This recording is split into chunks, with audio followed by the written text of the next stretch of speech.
안녕하세요. 채널 SBN 경제머니 오늘의 진행을 맡은 엄소정입니다. 이번 주에도 뜨거운 경제 근황과 이슈들을 전해드리기 위해 이렇게 나와 있는데요. 오늘 함께 해주실 IT 전문가 김종민 선생님 모시겠습니다.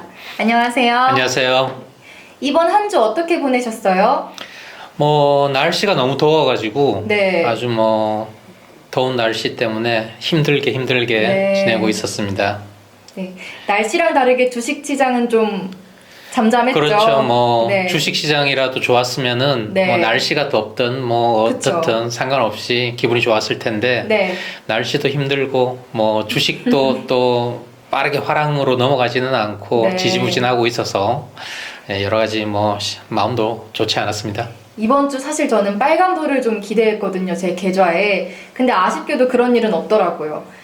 주식창은 뒤로 하고 새로운 취미로 눈을 돌리고 있는데 저는 수영에 좀 빠져 있거든요. 네. 선생님은 다른 취미가 있으신가요?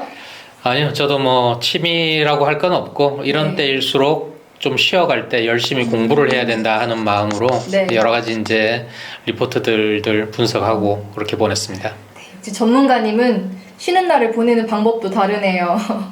그럼 본격적으로 경제 이야기 시작해 보도록 하겠습니다.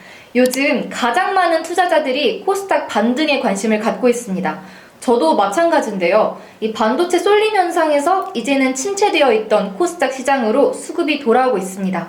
3거래일 연속으로 매수 사이드카가 걸리는 등 의미 있는 반등이 좀 있었는데요. 코스닥의 현황이 대체 어떤 상황인 건지 짚어주시겠어요?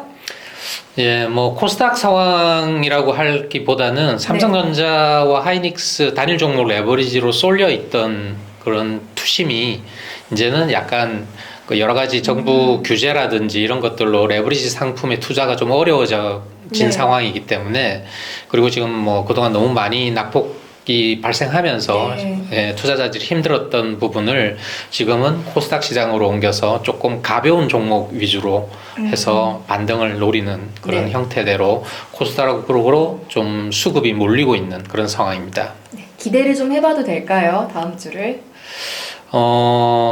이번 주에 코스닥이 강하게 반등이 올라왔기 때문에 대략 네. 한 지금 저점에서 한 30%씩 정도는 올라와 있는 상태거든요. 네. 그래서 여기 지금은 그렇게 투자 심리 자체가 그렇게 강하게 지금 투심이 있는 상태가 아니기 때문에 이미 한 30% 올라온 상태에서는 조금 종목도 잘 골라서 투자를 해야지 네. 아마 원하는 그런 상승을 좀 수혜를 입지 않을까 그렇게 네. 생각됩니다. 코스닥 이슈 중에서도 이 디레버리징으로 소외주들에게 매수세가 돌아가고 있다 이런 얘기가 핵심적으로 들리고 있는데요. 레버리지는 알아도 디레버리지가 뭔지 모르는 주린이들이 굉장히 많을 것 같습니다. 이게 어떤 뜻인가요? 예, 레버리지라고 하면은 우리가 빚을 내서 빚으로 내가 원래 가진 원금 네. 말고 빚을 활용해서 레버리지로 활용을 해서 내가 원금이 100% 100만 원 있을 때 100만 원을 빚내서 투자를 하게 되면 10% 오르면은 내 계좌에는 20%가 남게 되는 거죠. 네.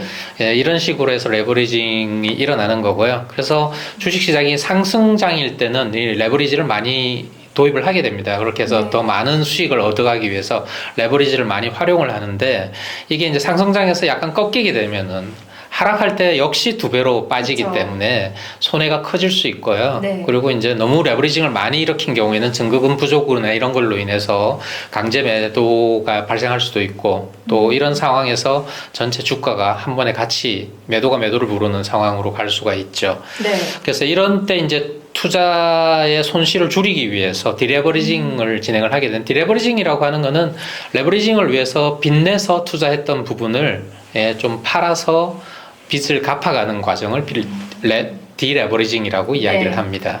예. 그럼 이 디레버리징이 실제로 코스닥이 반등하는데 큰 역할을 했나요?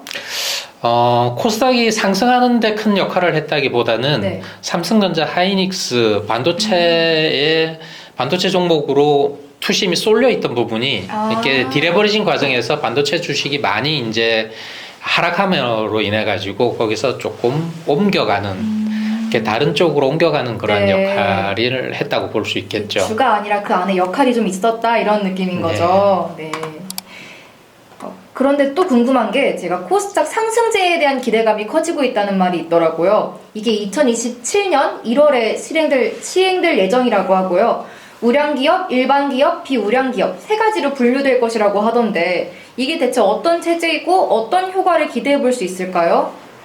아무래도 기존의 이제 코스닥에 약간 문제가 되는 부분은 코스닥 시장의 불신, 네. 이 내가 투자했던 기업이 언제 망해서 없어질지 모르겠다, 뭐 이렇게 휴지 조각이 되는 게 있을 수 있기 때문에 그런 불신으로 인해서 투자자들이 마음 놓고 투자하지를 못한 부분이 있죠.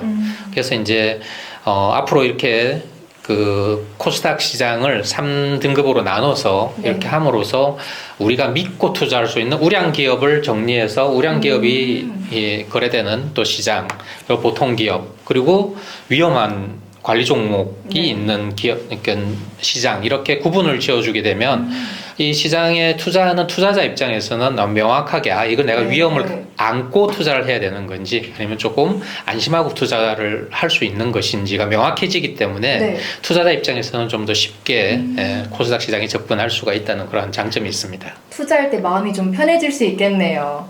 지금부터는 투자자분들은 귀 쫑긋 세우시고 잘 들어야 되는 그런 시간입니다. 마지막 질문인데요. 그동안 좋은 실적과 기대감에도 시장 상황으로 인해 눌려있던 기업들이 정말 많습니다. 하지만 이제는 조금씩 기대해 볼 수 있는 상황이라고 제가 생각을 하는데요. 이런 반등 기대감 속 눈여겨볼 만한 기업들 아니면 그런 섹터들이 있다면 추천 가능할까요? 우선 이제 코스닥 시장 전체적으로 ETF 네. 수급이 좀 몰려 들어간다라고 하면 코스닥 ETF들이 투자하고 있는 종목들 중에 한 30%에서 40% 정도 코스닥을 구성하고 있는 종목군들이 네. 아무래도 제약바이오 쪽이기 때문에 네. ETF 투자의 투자가 많이 집중되게 되면은 아무래도 제약바이오부터 먼저 이렇게 반응이 올 것 같고요. 지난 한 주 역시 제약바이오 쪽으로 좀 반등이 강하게 나오는 모습을 볼 수 있었습니다. 네. 제약 바이오는 투자에 좀 주의하라는 말이 많던데 의외네요.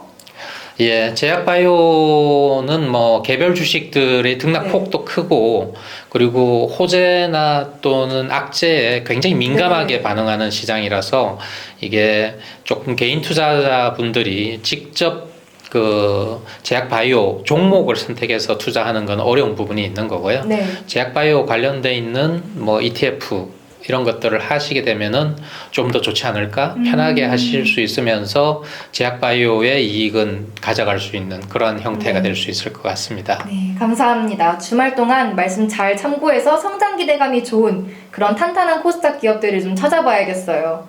인터뷰를 거듭할수록 좋은 기업을 찾는 보는 눈이 길러지는 것 같습니다. 시청해주고 계신 투자자분들도 오늘 영상 잘 참고하셔서 투자 성과를 잘 이뤄내시길 바라겠습니다. 저희는 다음에 또 좋은 내용으로 찾아뵙도록 하겠습니다. 감사합니다. 네, 감사합니다.